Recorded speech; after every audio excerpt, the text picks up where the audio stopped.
ஓம் சாய்ராம். என் அன்பு குழந்தையே, போராட்டமே இல்லாத வாழ்க்கை இங்கு யாருக்கும் அமைவதில்லை. பூமியில் எந்த உயிரும் போராட்டமின்றி வாழ முடியாது. பிறந்தது முதல் இறப்பது வரை போராட்டமே வாழ்க்கை.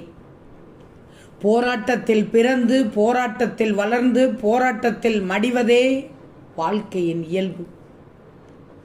வாழ்க்கையில் அழுதிட 100 காரணங்கள் இருந்தாலும் சிரிப்பதற்கு என்னிடம் 1000 காரணங்கள் இருக்கிறது என்று மார்தட்டி சொல்லி வாழ்ந்து காட்டுங்கள். எந்த பாதையில் சென்றாலும் உங்களின் நற்செயல்கள், உங்களின் நற்சிந்தனைகள் அந்த பாதையில் மலர்கள் போல் மலரும். அப்போ வெற்றி நிச்சயம்தானே எங்கள் பிள்ளைகளுக்கு. ஒன்று மட்டும் நல்லா தெரிஞ்சுக்கோ, நீ உன் பிள்ளைகளுக்கு பணத்தை சேர்த்து வைப்பது போல் அவர்களுக்கு நல்ல பழக்க வழக்கம் இருக்குமாறு பார்த்து கொள்ள வேண்டும்.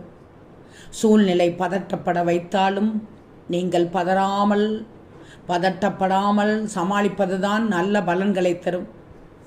நாளை என்ன செய்யலாம் என்று யோசனை செய்யுங்கள்.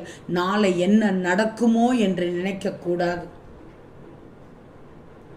அப்படி நினைத்தால் அமைதி தொலைந்து விடும். வாழ்க்கை வாழ்வதற்கே மகிழ்ச்சியாக வாழணும், மகிழ்ச்சியாக வாழ பழகணும். வாழ்க்கையின் பொருள் அப்போதுதான் புரியும். நல்லதே நினைக்கும் என் பிள்ளைக்கு நல்லதே நடக்கும். வாழ்க வளமுடன், வாழ்க நலமுடன். இந்த சாயியின் அறிவுரையை கேட்டால் நிச்சயம் வாழ்க்கை செழிப்பாக இருக்கும், சிறப்பாக இருக்கும். ஓம் சாய்ராம்.